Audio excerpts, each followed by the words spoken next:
शिव बाबा पधारे, बोलते ध्वनियों, ब्रह्म मुख से मधुर वाणी, बोलते ध्वनियों, ब्रह्म से शिव बाबा पधारे।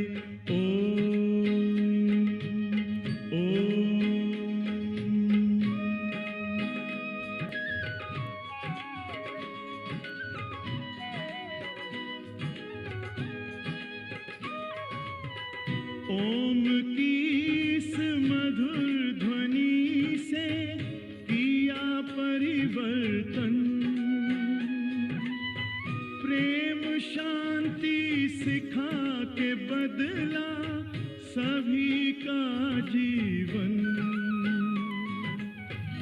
आदिदेव प्रजापिता श्री बोलते ध्वनियों, ब्रह्ममुख से मधुर वाणी, बोलते ध्वनियों, ब्रह्म से शिव बाबा पधारे।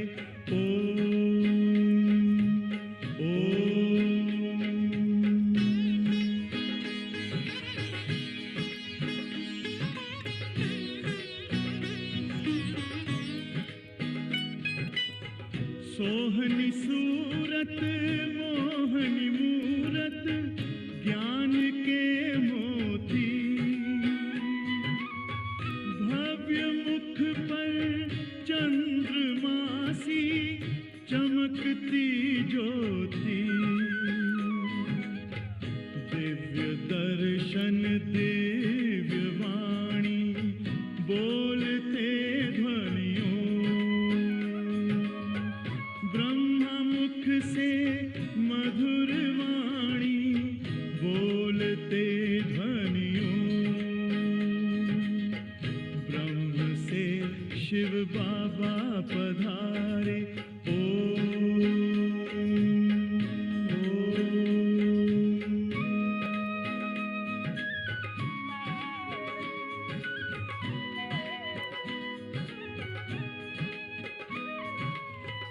विश्व में थी पाप की जब घटा छाई,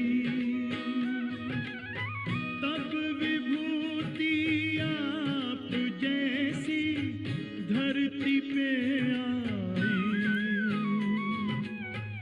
एक तार में बंध के सारे बोलते ध्वनियों, ब्रह्ममुख से मधुर वाणी, बोलते ध्वनियों, ब्रह्म से शिव बाबा पधारे, बोलते ध्वनियों, ब्रह्ममुख से मधुर वाणी, बोलते ध्वनियों, ब्रह्म से शिव बाबा पधारे।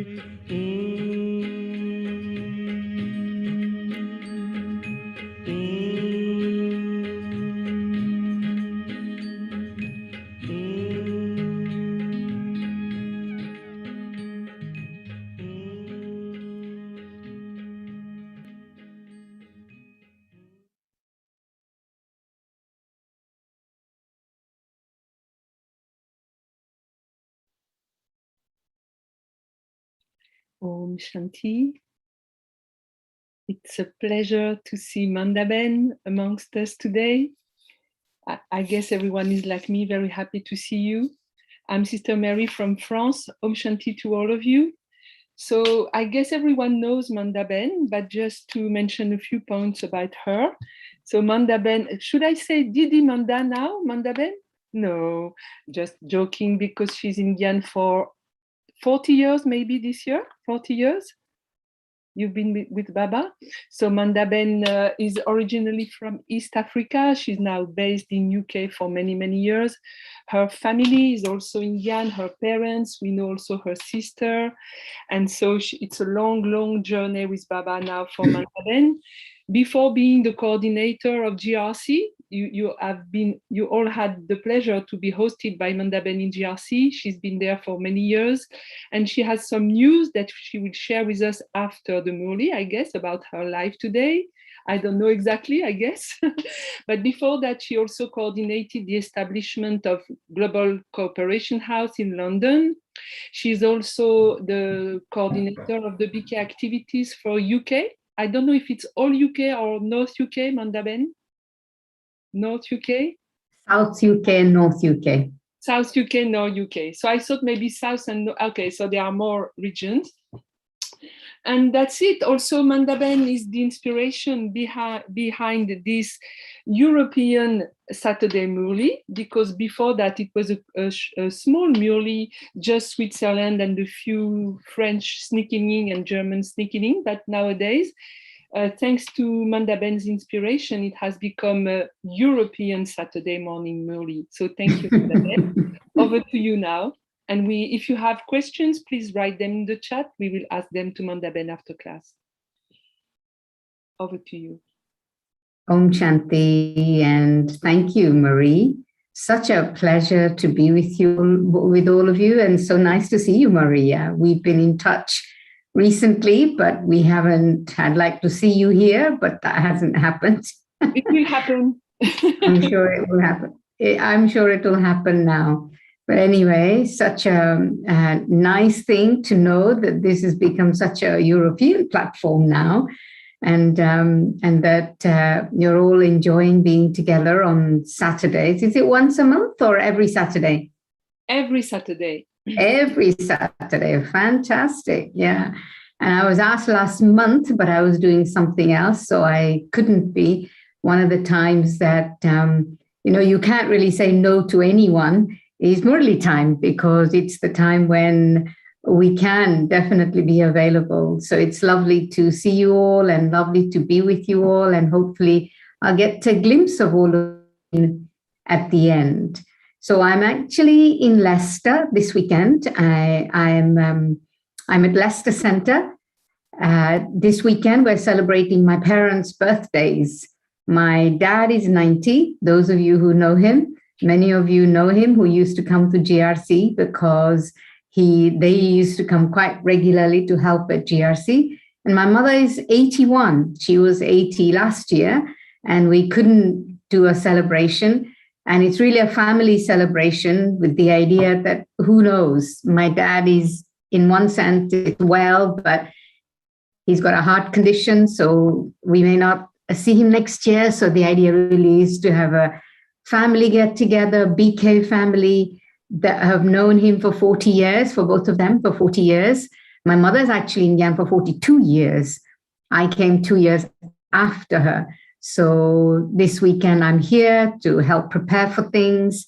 That's why I'm in Leicester this weekend. So anyway, it's great because today Baba is very much making us aware of what the quality of our intellect should be. And I, my own self, feel that one of the biggest gifts that we receive from Baba is the gift of a divine intellect, but not a divine intellect that just is for the future or what it will be like in the future, but the idea that the moment we receive Baba's knowledge, the moment we receive the understanding of ourselves as souls, that we belong to God, and that it's this time of the confluence age when we are really in a journey to return home, but that it's a time to go beyond the physical in such a way when there is that realization, our intellect begins to work completely differently. We've recently celebrated Diwali, as you know, and at the time of Diwali, the awareness of the lamp the Deepak is very powerful. And Baba makes us aware that Baba lights the lamp of our soul. And when we have this awareness that the soul is lit, it's not really a question of this physical light at all. Somehow, our ability to perceive things beyond the physical, our ability to perceive things beyond the confines of space and time and distance, this is an intellect that is of a soul whose light is ignited. And I absolutely love this notion, this idea. And I remember Daddy used to say, and I don't think she said it that often, but I remember her saying how when the soul, when there is the light of the soul, when there is this full awareness and we're in this awakened state of being, then it's not the question of being able to see with these physical eyes, but these physical eyes might be closed, but a sense that you can see far beyond. You can see and have and see as in you have the sense, you have the understanding, you have the perception of what's happening now, what's happening inside people, what people's intentions are, and you can even have a sense about your future too, and not just your own future, but future of others, the future of the world. And it may not be so specific that this will happen and that will happen, but the sense that whatever happens is going to be right and is going to be good, but conviction about that too. I think this is a very powerful thing. So when Baba speaks about having an intellect, Baba giving us a divine intellect, this gift of a divine intellect now at the confluence age becomes an amazingly powerful gift. But Baba is also raising our awareness today that we have to perceive, or we have to have ownership, or we have to have be in a state of comfort and ease and intoxication about our future, not just the near future, but a future that was long distance, but a future that's going to be very soon, and the future of the fact that we are going to become divine beings, deities, devtas. And whilst the word deity is very good, I don't exactly know what the word deity means in English, but devta, as you all know, the ones who give. And whilst in the golden age, there isn't the perception of conscious giving, there is very much the awareness of or for us, the understanding that the deities give just through their being. They give through their being when they are in existence, so much so their ability to emanate, their ability to give, their ability to share, their ability to exude is so great.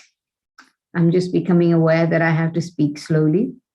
The ability to exude is so great that the memory of that continues for the rest of the cycle.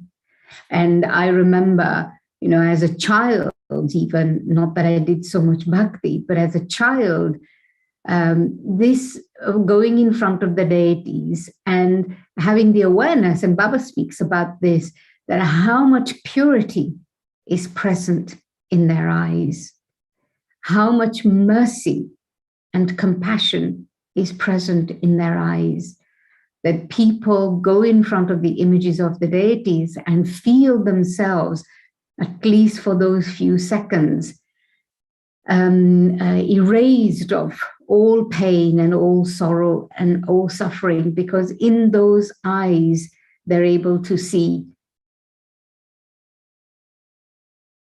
the state of absolute purity absolute compassion and unconditional love.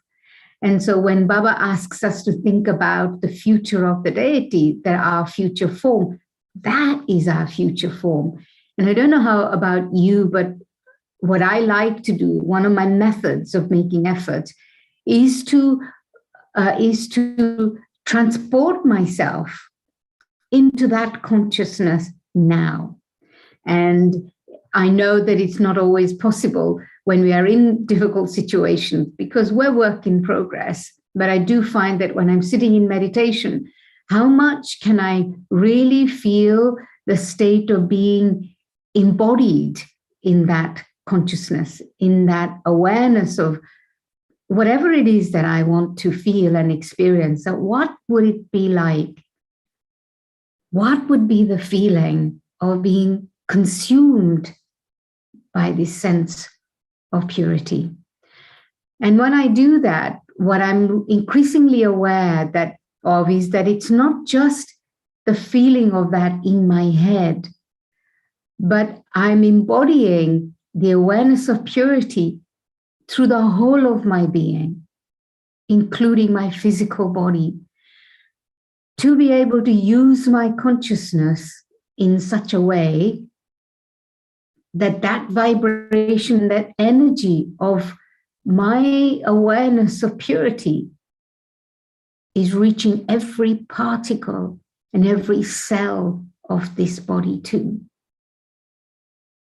Just imagine for a moment, the other day I was offering Bong on Thursday. Where was that? I was in London, actually. And while I was offering Bong, it was such a feeling of Baba's presence. It was as if God was living inside of me. And in Bhakti, we can understand why they talk about omnipresence, because Baba is so incredibly subtle and so easily accessible that even before you've thought about thinking about God, God can become present for you. When I was in Madhuban earlier in the year, I had the opportunity of listening to some of the diaries of one of the dadis that they had written when Baba used to come in another sister. And in that, Baba said that I know the thought you're going to have even before you had the thought. Just imagine God's ability to access, God's ability to be accessible, God's ability to be available to us. And we make it such a big thing and a difficult thing for ourselves. And yet Baba is just a thought away. So I was telling you that as I was offering Bog, the only way I could afterwards describe it was that I was consumed by the experience of Baba's presence, to the extent it was as if there was no separation between myself and Baba. There was no separation between this absolute presence of love and purity and absolute presence of my own self. And so I think that we also have to think about how it is that we are remembering Baba.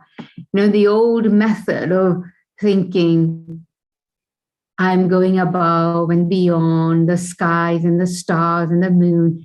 That's old-fashioned. That is when, not just old-fashioned, that's baby way of meditating. Actually, to be able to go into that consciousness so deeply and so profoundly that the awareness of the body is not there. The body becomes part of that consciousness, that you completely, the body melts away.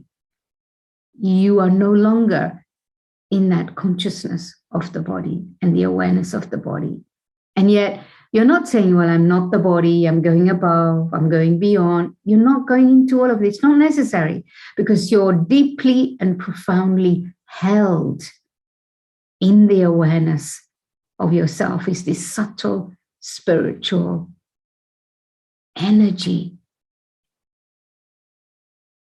of love, of truth, of mercy. It's a very powerful quality, mercy. And as you become consumed by that sense, that's when I really experience Baba. So I enjoyed reading Baba's Murli. I was listening to in Hindi before I came into class. And Baba is taking us beyond the present moment, the consciousness that is so powerful because it's so gross.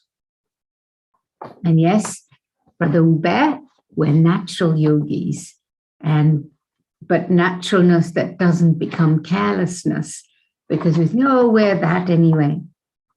But we're profoundly present in that awareness.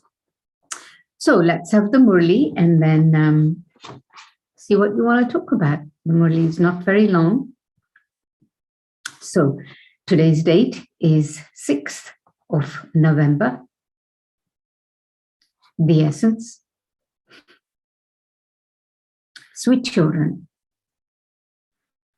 at the confluence stage, you receive good intellects and elevated directions from the Father,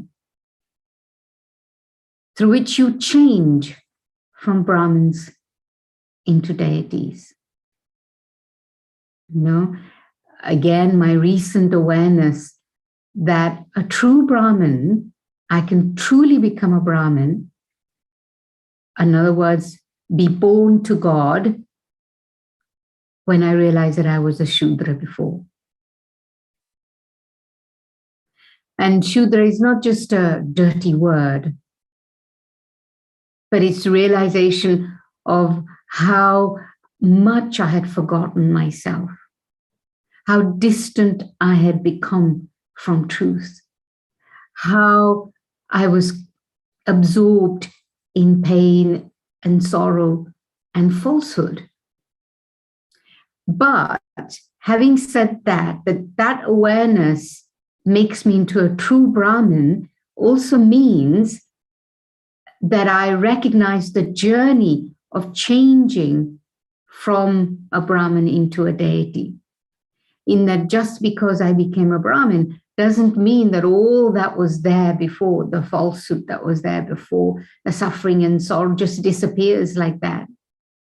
There's not a question of brushing it under the carpet. Well, I'm okay now. But actually, it's a journey. Only when somebody said a beautiful thing, it's only when you realize your darkness that you're able to light the lamp of your consciousness. And so realizing pain and sorrow and suffering that's inside me also teaches me to identify with that of others. But I have to have dealt with my sorrow in order to be comfortable with someone else's sorrow. Otherwise, I too take sorrow. So imagine at the end, the time of destruction, so much pain and sorrow. If I haven't dealt with mine, thinking that I'm a Brahmin and I'm okay, then at that time, I will be triggered. My own sorrow will be triggered, and I won't be able to help others. It's a very powerful awareness question. Which intoxication should you children have so that your behavior becomes very royal? Answer. You should have the intoxication of knowledge. Oh, we are sitting personally in front of God.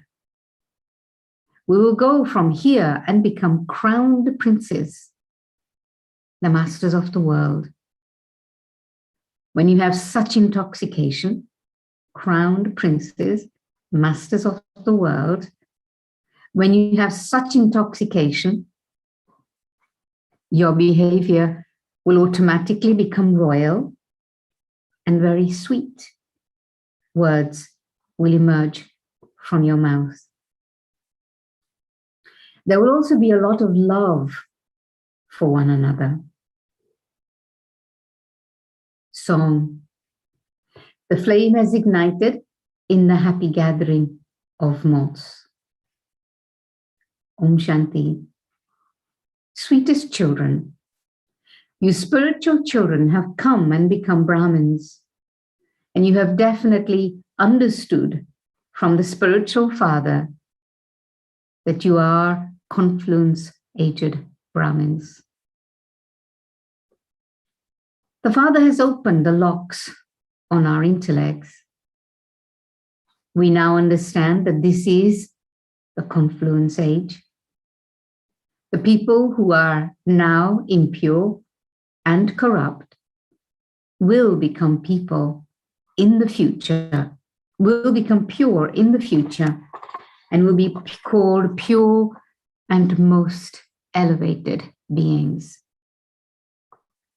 Lakshmi and Narayan became the most elevated by making effort at some time. There has to be their history. When was the kingdom of Lakshmi and Narayan established? Neither in the Iron Age nor in the Golden Age. Heaven is established only at the confluence age. No one goes into this much detailed expansion. You know that this is the confluence age. After the Iron Age, there is the Golden Age, it's new world. And so there must definitely also be the confluence age. There would then be a new kingdom in the new world. Let your intellects work on this. You know that you are receiving good intellects and the Srimad from the Father. Following Srimad, listening to God, hearing what He has to say, allows us, or the desire to hear what is being said, not interpreting things the way I want to. We're very good at, we're very clever people. So to hear what Baba is saying in the way that he's saying it, and to interpret it in the way I want to interpret it, is a different thing. Daddy used to speak about this. One of the first things that Daddy said to a very small group of us is, be aware of this. How much am I hearing what Baba is saying, and how much I'm interpreting what Baba is saying the way I want to interpret it? And if I do that, my intellect can never become good, clear, divine, or pure. They say, "Oh, Ishwar, give this person good understanding." That is good directions. He is the Father of the whole world. He's the one who gives good directions to everyone. He comes at the confluence age and gives good directions to his children, who are known in the scriptures as the Pandav community and the deity community. No one can understand who the Brahmin community or the deity community are. The Brahmin community can only be created through Brahma. Only the Supreme Father, the Supreme Soul, creates this creation through Brahma. It is because there is the Father of people that there are so many Brahma Kumars and Kumaris.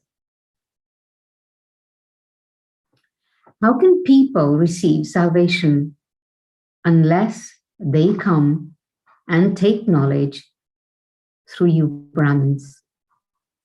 Many will come to you. Sannyasis and those of other religions will come to claim their inheritance from the Father.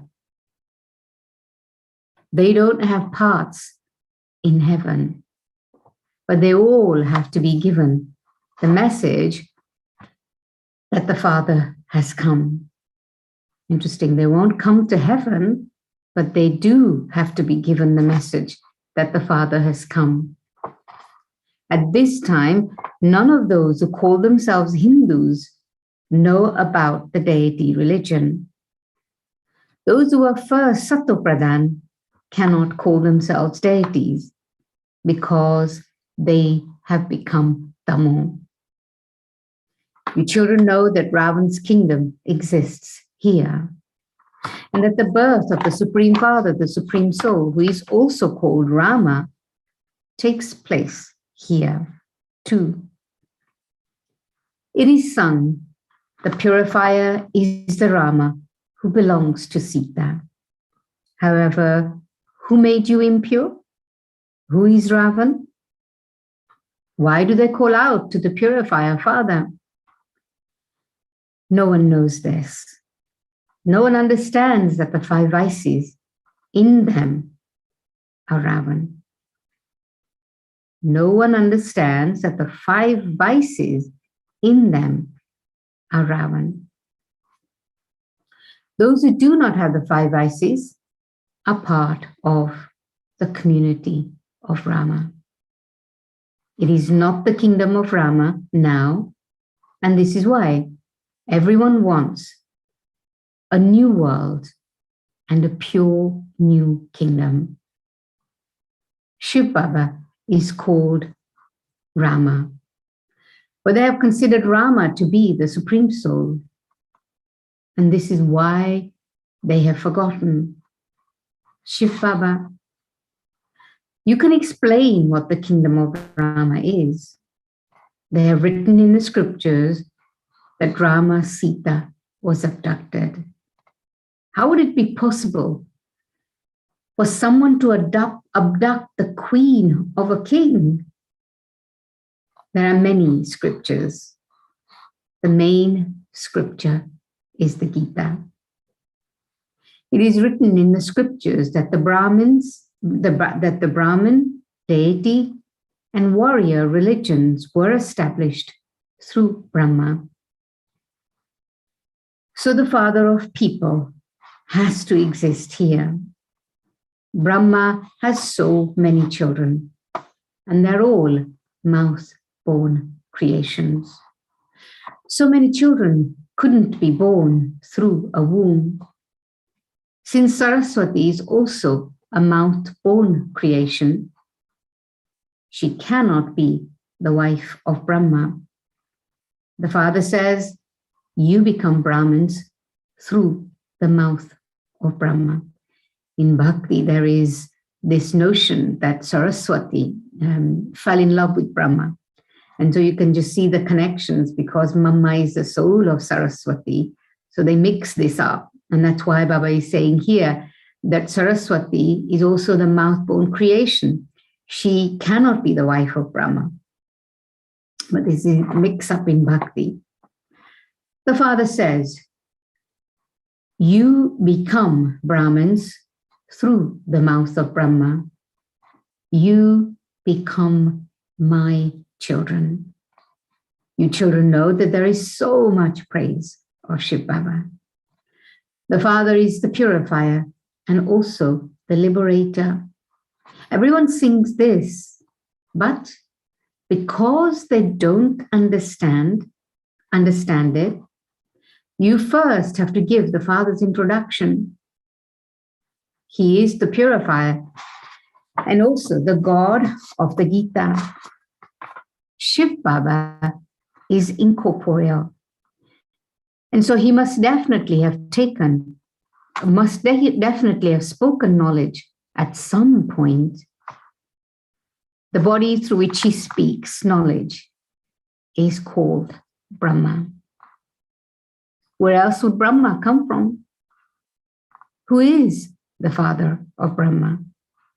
Who is the creation of Brahma, Vishnu, and Shankar? These are very deep questions. People speak of the Trimurti deities, but where did they come from? The father explains, the creator of this one is also God. The creator of Brahma Baba is also God, the highest on high, who is called Shiva. These 3 deities are beings of light. They're not flesh and bones. However, those with gross intellects cannot understand anything. You have to explain that God is the highest on high. He gives you the inheritance of heaven through Brahma. It is sung, it didn't take God long to change human beings into deities. Then they portray Brahma emerging from the navel of Vishnu. Can a baby emerge from a navel? The father sits here and explains all the secrets. But people should at least understand this idea of navel, because Brahma is the one who becomes Vishnu and Vishnu is the one who becomes Brahma. So the way they depict that is by saying that one emerges from the navel of the other. You know that a soul is said to be a sinful soul or a charitable soul. It isn't that pure souls are the supreme soul.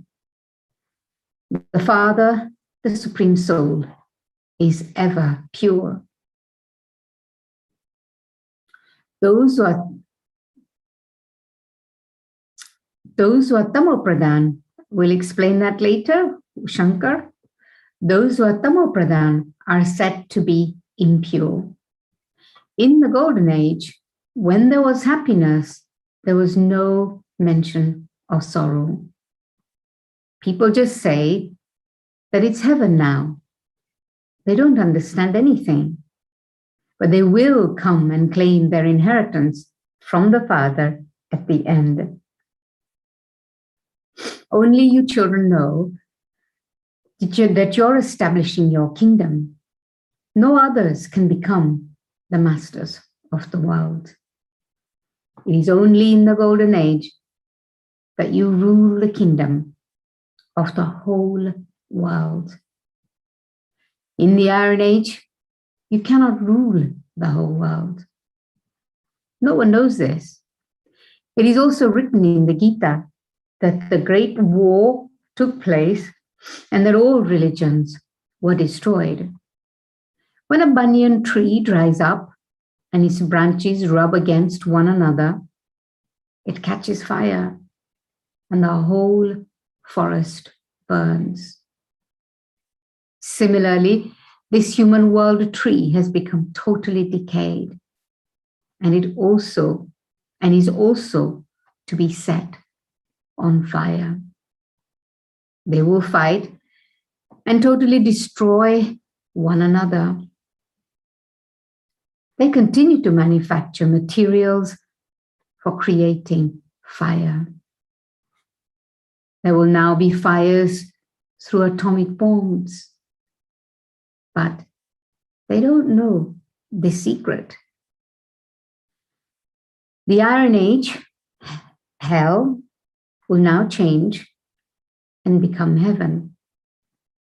A lot of intoxication is required in this knowledge. You have to check yourselves to see. What are you checking yourself today? To see whether you are maintaining this intoxication. Interesting. This is half the battle, probably, to maintain enthusiasm, interest, and vibrancy in knowledge. How much intoxication is there with the awareness of what I found, what I'm receiving, what I'm evolving into? We are the children of God, and we are receiving our inheritance of heaven from Him. There has to be royalty when speaking to one another. Everything has to be learned here. You will then take these same sanskars with you. Interesting. You have to there has to be royalty when speaking to one another. Everything has to be learned here. So the royalty of the future has to be learned here. You will then take these same sanskars with you, become very sweet, and also maintain great intoxication. We are the children of Shiv Baba. We are those who are going to claim a deity status. And so we should speak to one another with so much love. However, as yet, flowers don't emerge from the mouths of you children. You are so elevated. You should remember that you are the children of Shiv Baba and that you are to become emperors in the golden age. So raising our awareness to what is to come so that our present can change. This means that you are to become crowned princess of the world. Somebody asked me the other day, actually, how much do we think about that we're to become crowned princes? In fact, this is the expression they used. How much? And can you visualize yourself as that? Crowned prince. What would it take? One of the, a relationship I think that we are all aware of is our relationship of being the bride of the bridegroom. Shiv Baba is the bridegroom. And the qualification for that, it's something that I've thought about, in that in order to be compatible with your partner, how do I have to be? What would I have to be in order to be compatible with Shiv Baba? So in the same way, what do I have to be to have the sense of myself as a prince that's being crowned? Your children should have the internal happiness that you are sitting in front of God, from whom you receive the inheritance of heaven. You have to follow his Srimad. You know that your kingdom is being established. All are. However, only jewels should constantly emerge from the mouths of you children.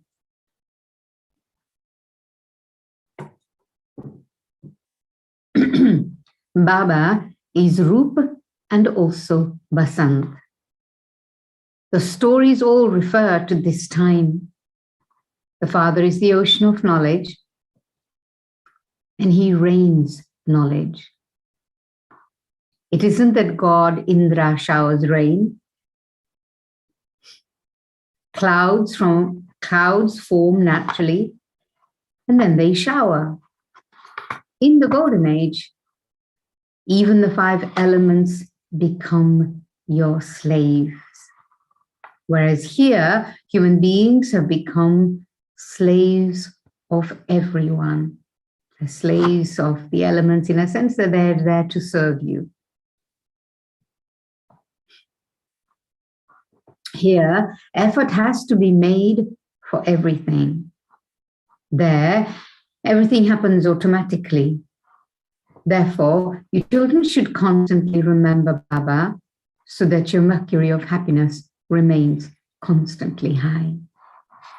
Those people, scientists, churn a lot, and you children have to churn knowledge. Imagine how much they must be thinking in science, as scientists, to research, to develop, to progress, to understand. So Baba says, we too have to churn knowledge Sometimes the impact of knowledge is very good, and sometimes less. This is called churning knowledge. Children can see the father's stage, Brahma Baba's stage, and Baba shares his experience.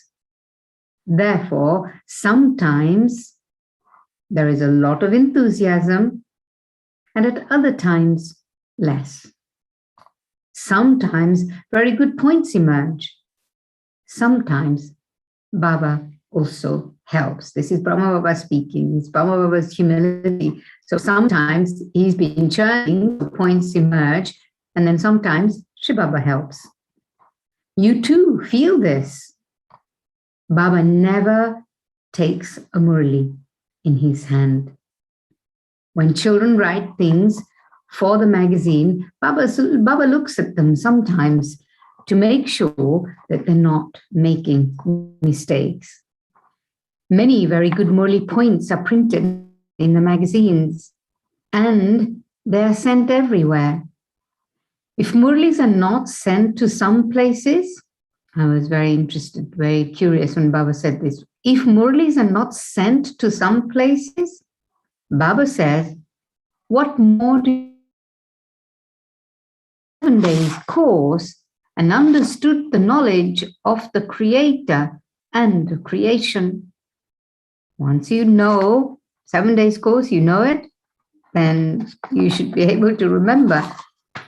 Effort has to be made to burn the 5 vices away.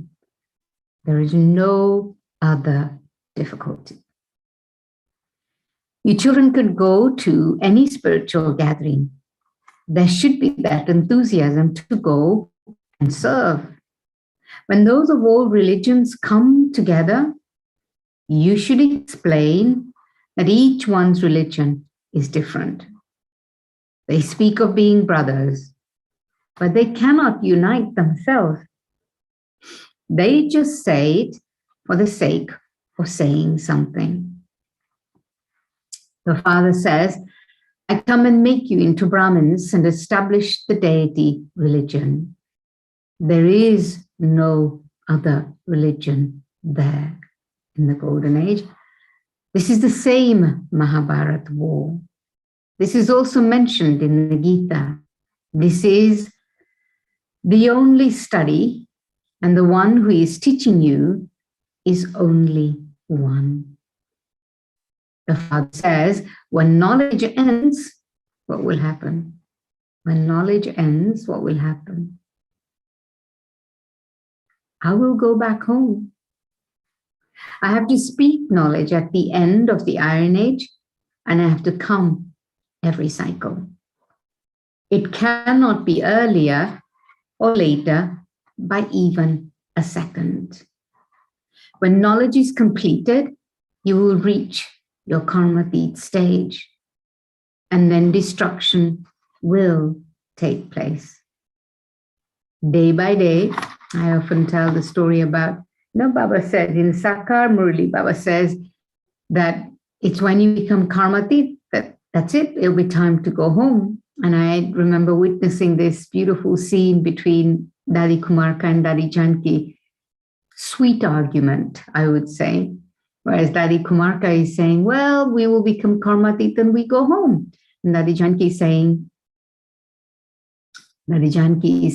that, no, but Baba says that you have to do service in your karmatit state.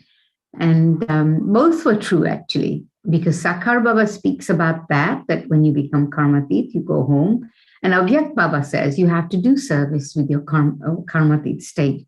But it was always lovely to see that. So when knowledge is completed, you will reach your karmatit stage, and then destruction will take place. Day by day, your service will increase. Here, no one has either purity or divine virtues. Look how great the contrast of purity there is between here and there. You are now sitting at the confluence age. This is the most elevated confluence age. You are now becoming the most elevated beings. What does it mean for me to become a most elevated being? And I think according to where we are in terms of our effort, we will define it differently, but that's okay. However, there also has to be that splendor and behavior. So it's not just saying, oh, I'm becoming elevated, but how much am I aware of that? And so my vibration, my energy is splendorous, and my behavior is also accordingly. Stones must never emerge from your mouth.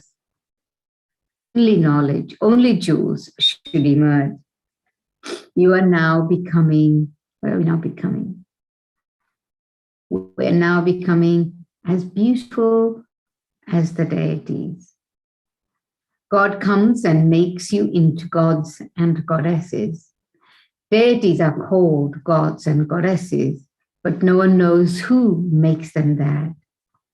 You have the full knowledge of the Creator and creation in your intellects, and you also have the responsibility of making others equal to yourself. Many will continue to come here. Only Brahmins become spinners of the discus of self-realization. It is only you children who experience storms of Maya. Sometimes when there are storms, your bones break. While moving along, some even do disservice. The Father says, don't perform dirty actions. You are mouth-born Brahmins, whereas they are Brahmins born through the physical birth. There is so much difference. They take everyone on physical pilgrimages, whereas yours is a spiritual pilgrimage. You are receiving your inheritance from the unlimited Father. None of them has the wisdom to understand that they are Brahmins and that you are also Brahmins. However, who are the true Brahmins? Those Brahmins cannot call themselves Brahma Kumars. You call yourselves Brahma Kumars, and so Brahma too must definitely exist. However, because these things don't enter their intellects, they don't ask. Baba comes every cycle and explains these things to you children. You are Brahmins, children of Brahma. All of you are brothers and sisters. Therefore, how can you indulge in vice? If someone does indulge in vice, he is defaming the Brahmin clan. After calling yourself a Brahma Kumar or Kumari, you cannot become impure. Acha? To the sweetest beloved, long lost and now found children, love, remembrance, and good morning. From the mother, the father, Bapdada. The spiritual father says namaste to the spiritual children. And the spiritual children say namaste to the spiritual father.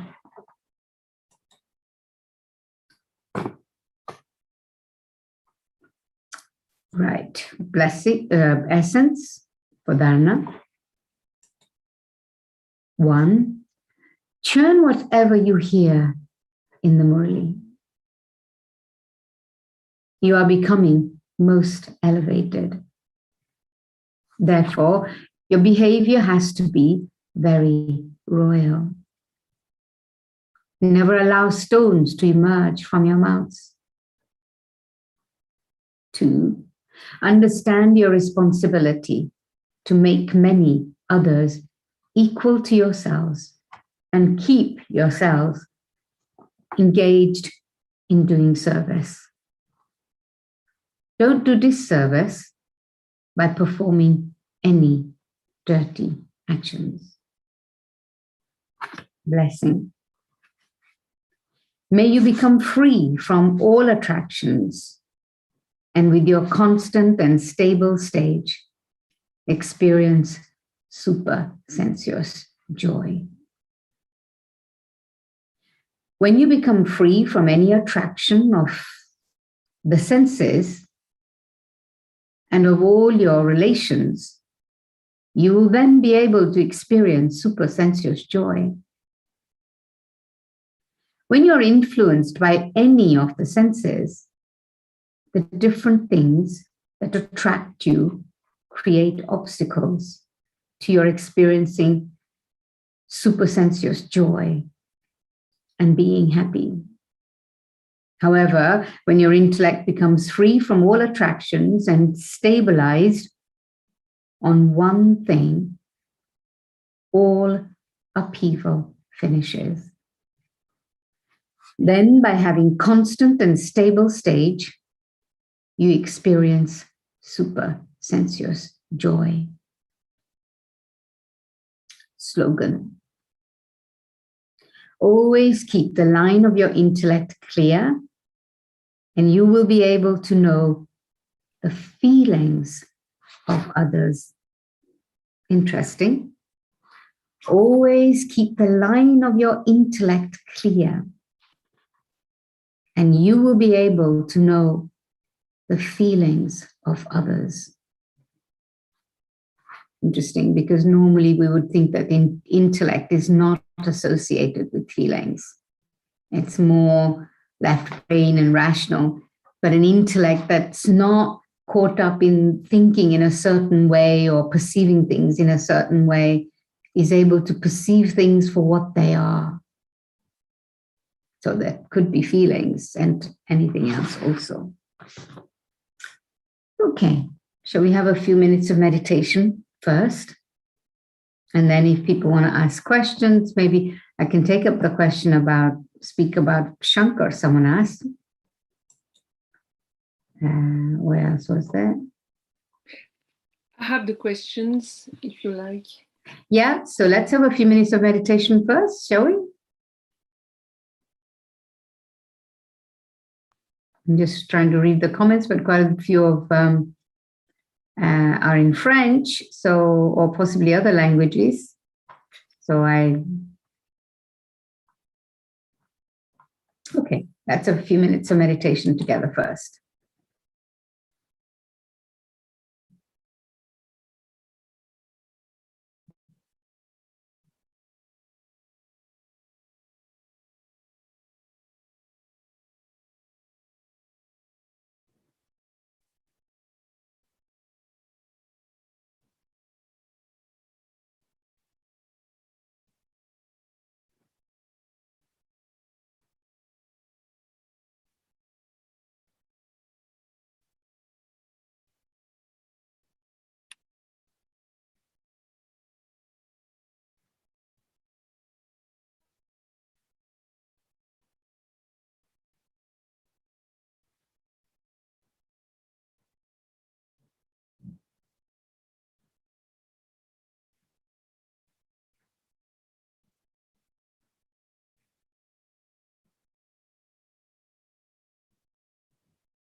Shanti.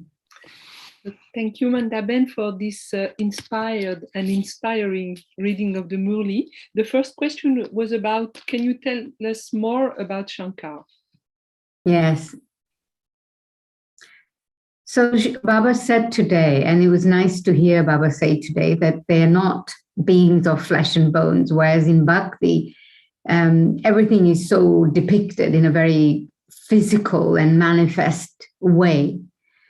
Whereas Baba talked about them just being, light and not flesh and bones. So for me, Shankar is very much, all three, Brahma, Vishnu, and Shankar, all three are stages of consciousness of all of us, but particularly of Brahma too. And Brahma is the creator. Brahma is the symbol of creator, being a creator in Bhakti. But for us also, we know that Brahma Baba is the creator, and Shankar is the destroyer. But although they say in Bhakti that when the third eye of Shankar opens, that the world is destroyed, so you can just see where the notion comes from. It's when our stage becomes so elevated, so concentrated, so deeply absorbed in God that nothing of the past remains. And so you also see, you hear a lot Baba speak about in the Murli, how Shankar and Shiva are mixed up. And you can see why they're mixed up. They're mixed up because when we are in such a powerful state of being, then in a sense, there is no separation between the soul and the Supreme Soul. And this is my experience, actually. That and when Baba talks about being merged in love, it's being merged in God's love. And so Shankar represents the one that conquers the vices, because the symbol of Shankar is there's a snake wrapped around his neck.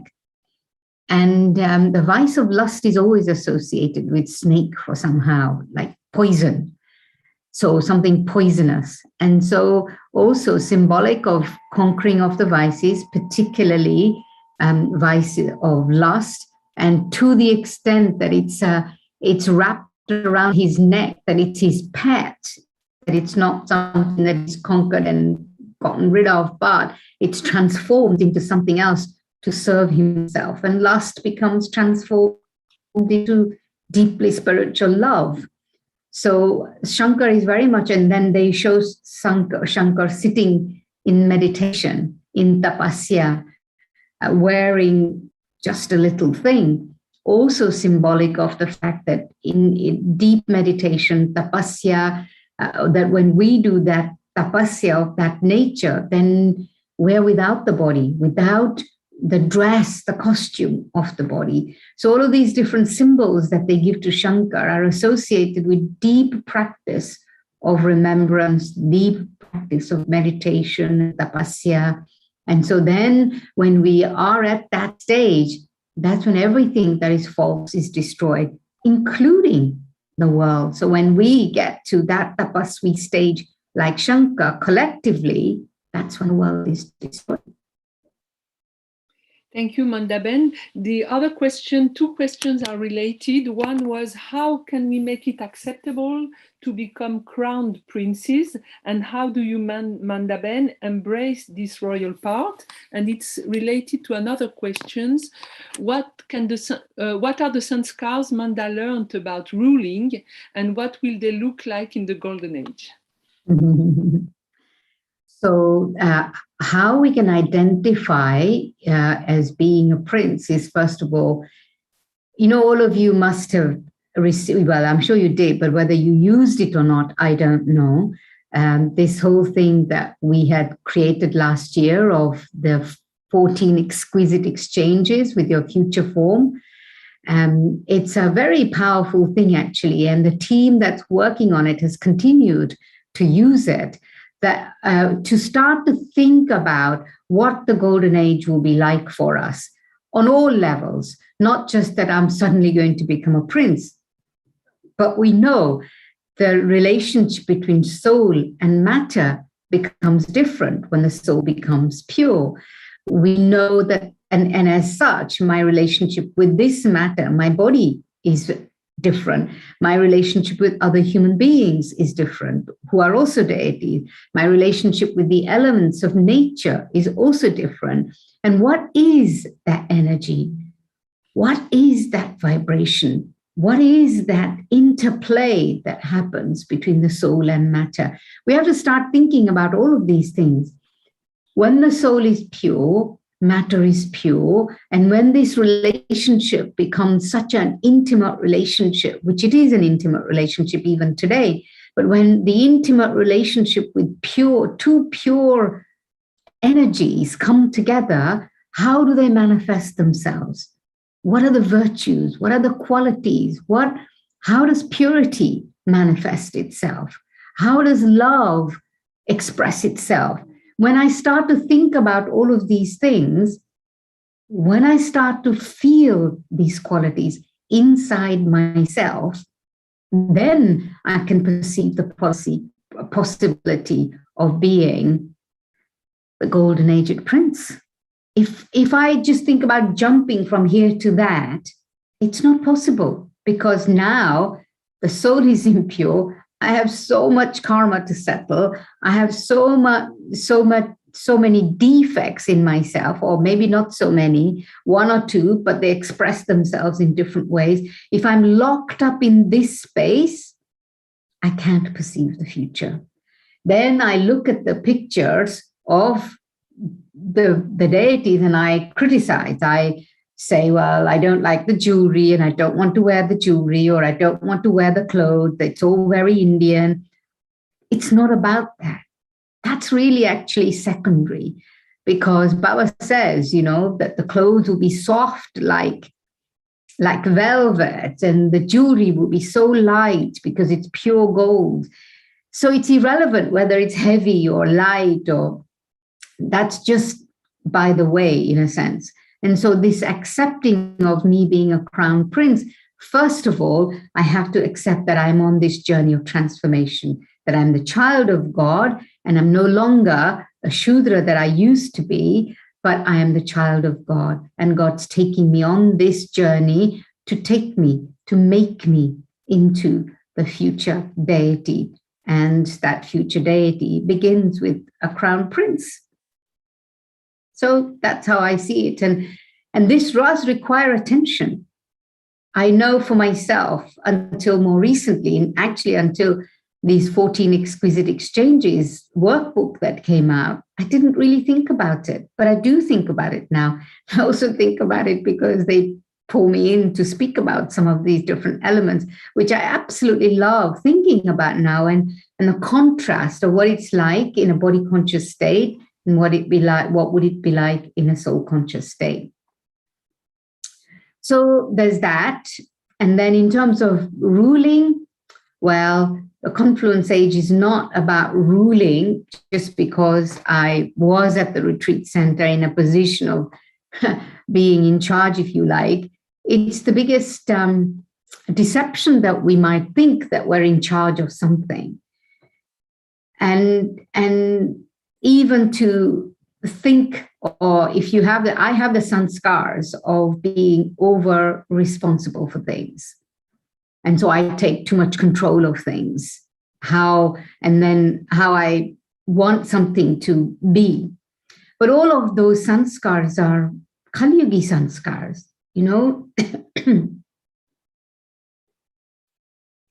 thinking that I want to create perfection around me here in the Golden Age.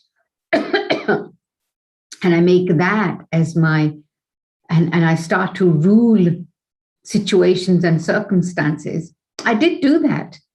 And I realized that actually that's not what I'm here for. Not to make external things beautiful, even though I have those sanskars and I enjoy doing it. But how much does that become an escape for me from my own self, which I feel it had become that. So in terms of ruling, it's more about ruling off my own self, which is what I'm really practicing now. I can't say that I'm there ruling over. How do I begin to manage my thoughts, the number of thoughts, the quantity of thoughts, the quality of thoughts? how much do I really manage to assess them and begin to lessen the type of thoughts I have, their grip on me. So I think the first ruling is of that. My thoughts. Second is my emotions. And perhaps this word ruling is a bit deceptive. It has the feeling of being in charge or control. And Baba's spoken about how Lakshmi and Narayan rule. They're like the parents of the people. And so how much, and this is what we, the Dadis didn't have to, they didn't feel they were in charge of the Brahma Kumaris. Whenever in their position, they didn't ever think that we're in charge and we got to control everyone and everything, and we have to make sure that everybody does what they should do. No, they just loved. And I suppose for me, Marie was asking me what my journey is now. I suppose for me, this has really informed me about the decisions that I've more recently made in my life. I felt that because of my sanskars of being over-responsible and being perfectionist, I felt that being in that situation of being responsible, I had got to a point where it was no longer helping me, that I needed to step back from that position. And I'd also become too absorbed in the doing of, too absorbed in managing situations and projects and people. And so the ruling sanskars, I wasn't seeing them emerge in the right way that I wanted them to emerge. Because when you are in such intimate and close relationship with people over a long period of time, and in a retreat kind of setting, you are living and working with the same group of people. Even if you're living in a center, you might be living with 2 people. It's a similar situation, but here you're living with 30 people.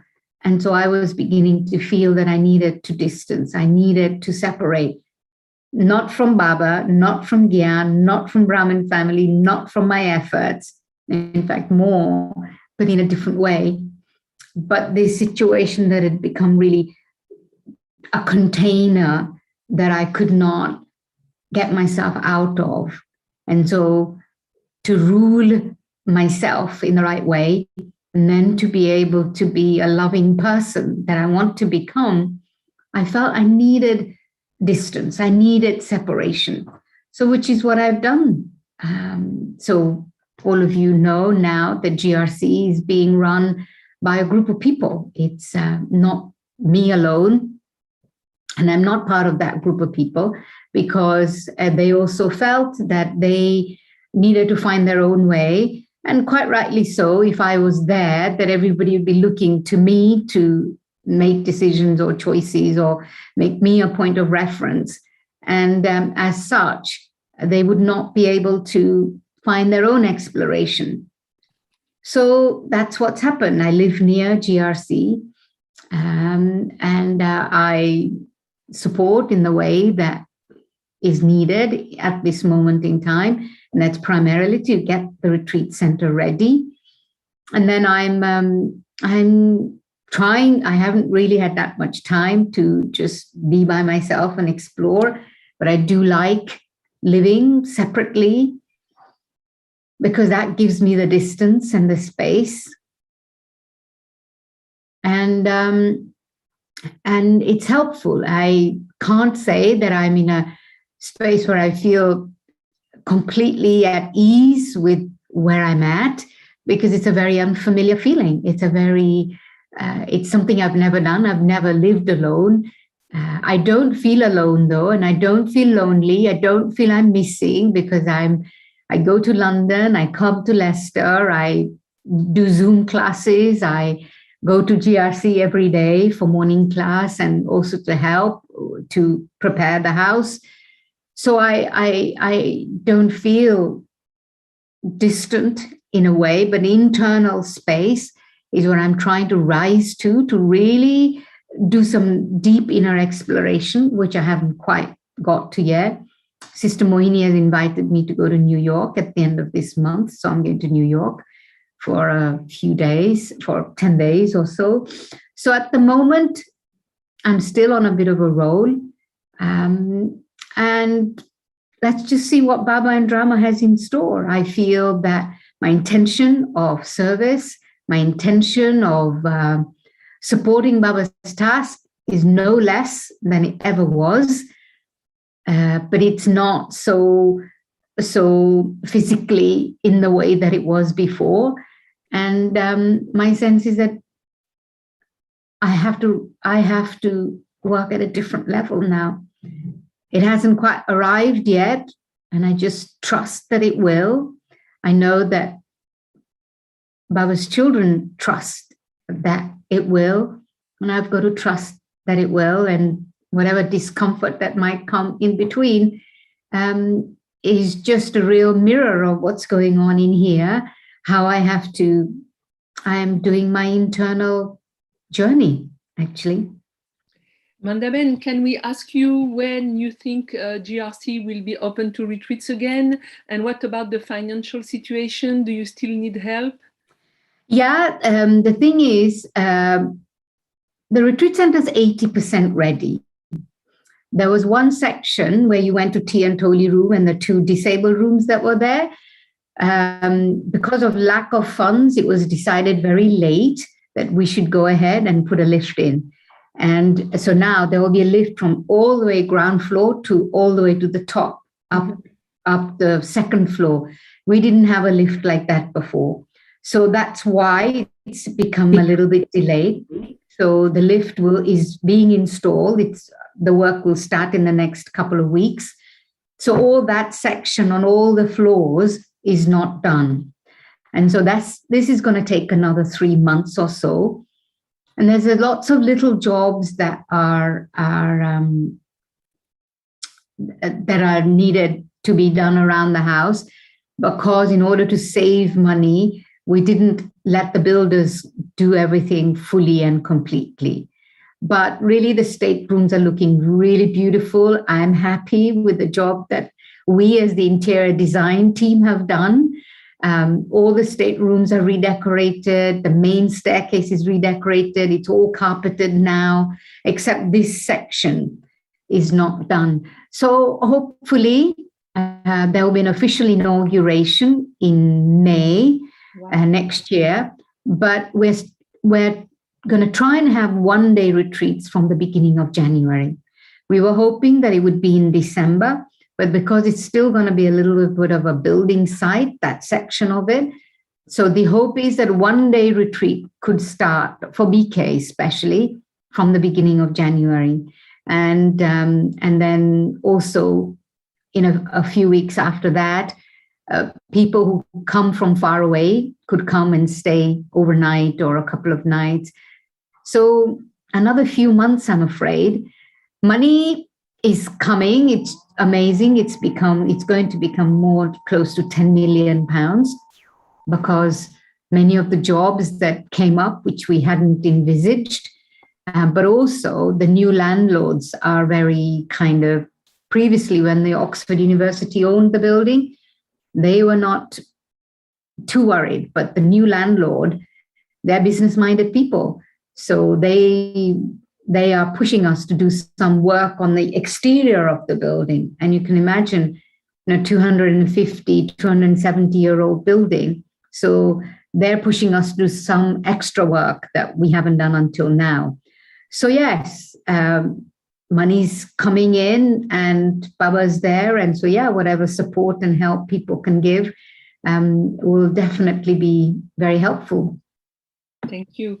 There's one more question in the chat, and one question came via WhatsApp. It's regarding the migration of BKs to Madhuban. So the season is starting again in January, I think. So what do you think of this? Is it healthy to travel nowadays, since we hear about a new wave of pandemic? What do you think about the situation? Also, someone spoke about the pandemic in the chat. Let me see what was... Yeah. What were the BK family teachings of the pandemic for those of us who didn't keep track of all trans message? Was there some statement from Baba regarding the situation? No, Baba hasn't specifically addressed the pandemic at all, but Baba has said that it's a time of when we have to be very yoked. And yes, this is, there are some people who are involved in conspiracy theories, and they will say it's the end of the end. It is the end of the end, and really, it's about us being yoked. As you all know, I was in India, and I deliberately made the choice to go. It was right in the middle of the pandemic. As you also know, I got COVID while I was in India during the second wave when it was really bad in India. The interesting thing for me was that I wasn't vaccinated at that time. I'm vaccinated now. Some people are quite against vaccination. For me, it really is the decision is really on the basis of what is it that's needed right now, and how much do I trust and have faith in Baba, in my own destiny and my own fortune. So while some people are very much against vaccination, I decided to take vaccination 2 months ago after I came back from India, feeling that I want to be ready to be available to go to Madhuban and even for service wherever required. Switzerland, in fact, invited me to go for Rakhi, and I couldn't go because I wasn't vaccinated. Iceland invited me, and I couldn't go because I wasn't vaccinated. I don't want to live my life with fear. I want to live my life with trust. I want to live my life knowing and catching signals from Baba and Drama. So I've chosen to be vaccinated, and I will be traveling even to India. And so it's really, if you are not afraid, when you're not afraid and when you trust, that's what you invoke to yourself. I wasn't afraid, but I still got COVID. But the interesting thing is I do not regret the experience of going to India, being in India during the pandemic. I got COVID. I don't regret that experience. Everybody else was telling me that I was about to die. I didn't feel I was about to die. I have no thoughts, no feelings about it. I just had since all I have to do is breathe. And I don't know where that thought came from even. Just breathe and just be quiet. I was thinking nothing, feeling nothing. And eventually I got better. I was in Madhuban, convalescing, amazing time, so much love, so much care. And so I just feel that has to be the basis of the decisions I make in my life. But to be very precise, I think vaccination is not necessary to travel to India, but is vaccination compulsory to go to Madhuban? Yeah, well, the notice that's come to all of you, it says that you have to be doubly vaccinated. And if you're not, then they want you to quarantine for 7 days. Okay. They've said that. What that looks like, they haven't given any detail. I think they're still sorting that out, where you will quarantine and how you will quarantine. Will you have a room by yourself or will you be sharing with others? We don't know anything like that. That detail hasn't come from Madhuban. But Madhuban is asking for numbers for those who are interested to go. Okay. Thank you. Yeah, that's it. There's no other details that have come from Madhuban as such. There's one more question in the chat regarding how will the message be given to the sannyasis about Baba coming and to other religions? Is it only through words? Well, I think you know the answers to that. Sannyasis already have received the message from Baba's message. Some amazing service has been going on of the sannyasis over the years. And as you all know, they've come to Madhuban. It's been since Panda Bhavan days. So they've been to Panda Bhavan, they've been to Shantivan. That's already happened in a sense. And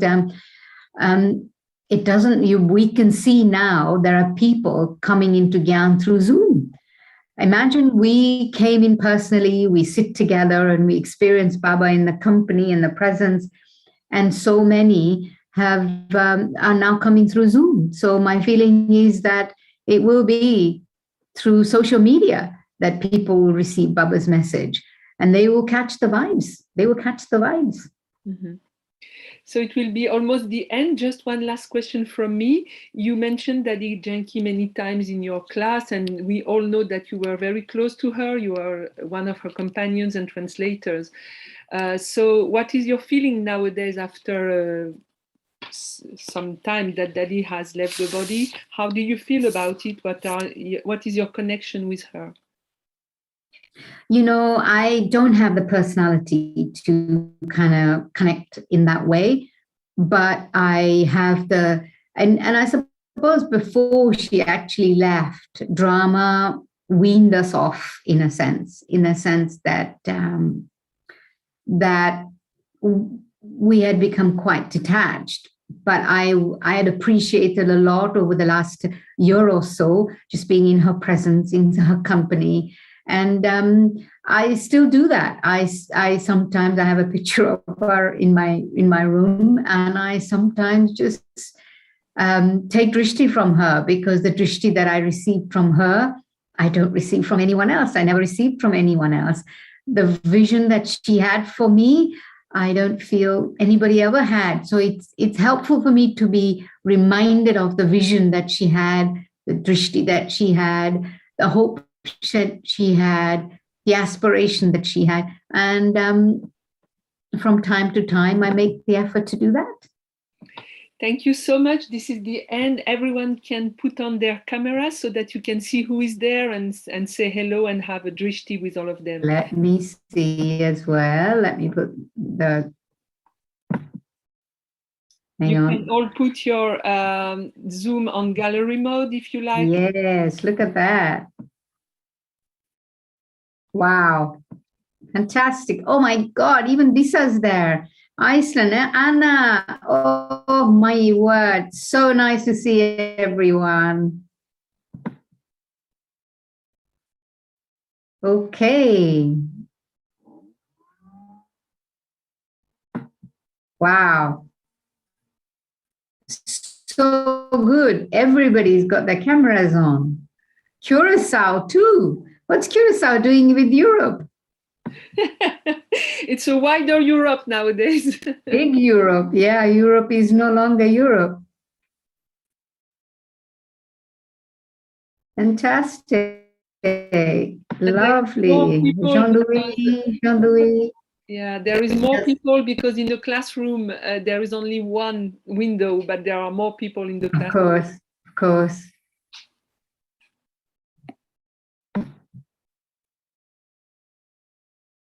Okay, I've seen all the cameras that are on now. So let's have a few minutes of meditation together. Thank you, Manda. So we can have drishti and a little song as well.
जो बीज में है एक विशाल तरवर समाया,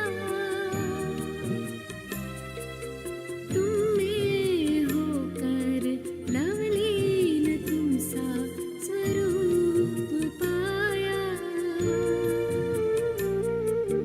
जो बीज में है एक विशाल तरवर समाया, तुम में होकर लवलीन तुम सा स्वरूप पाया। अव्यक्त है अनूठे न्यारे ये नजारे,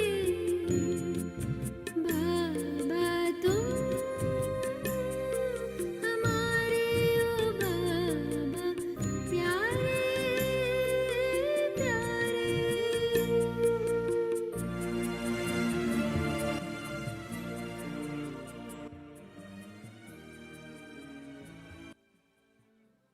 And thanks to Swiss Family